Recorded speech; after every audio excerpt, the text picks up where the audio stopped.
கஞ்சா கடத்தல் வழக்கில் 3 பேருக்கு 12 ஆண்டுகள் கடுங்காவல் சிறை தண்டனை விதிக்கப்பட்டிருக்கக்கூடிய அண்மை தகவலை பார்த்துக் கொண்டிருக்கிறோம். சென்னையில் உள்ள போதைப் பொருட்கள் வழக்குகளுக்கான சிறப்பு நீதிமன்றம் இந்த உத்தரவை பிறப்பித்திருக்கிறது. கஞ்சா கடத்திய வழக்கில் 3 பேருக்கு 12 ஆண்டுகள் சிறை என்ற அண்மை தகவல். விவரங்களை நம்முடைய செய்தியாளர் முரளி வழங்க நாம் கேட்கலாம். முரளி, வழக்கு தொடர்பான விரிவான விவரம். வணக்கம். கடந்த 2021ஆம் ஆண்டு 327 கிலோ கஞ்சா கடத்திய வழக்கில் 3 நபர்கள் கைது செய்யப்பட்டிருந்தார்கள். அவர்களுக்கு 3 லட்சம் ரூபாய் தலா அபராதமும் அதே போன்று 12 ஆண்டுகள் கடுங்காவல் தண்டனையும் NCB அதிகாரிகள் நீதிமன்றம் மூலமாக பெற்றுக் கொடுத்திருக்கிறார்கள்.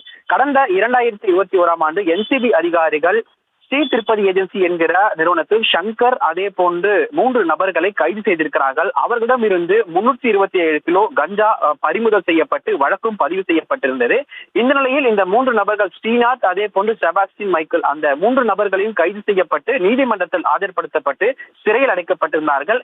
இந்த நிலையில் இந்த ஆந்திராவில் இருந்து தமிழகம் மற்றும் கேரளாவுக்கு இவர்கள் சப்ளை செய்வதும் NCB அதிகாரிகளுக்கு தகவல் கிடைத்திருக்கிறது.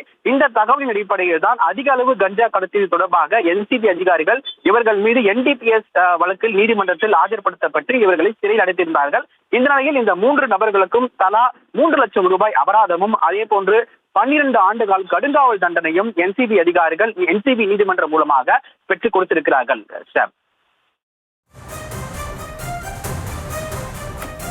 தற்போதைய விவரங்களுக்கு நன்றி முரளி.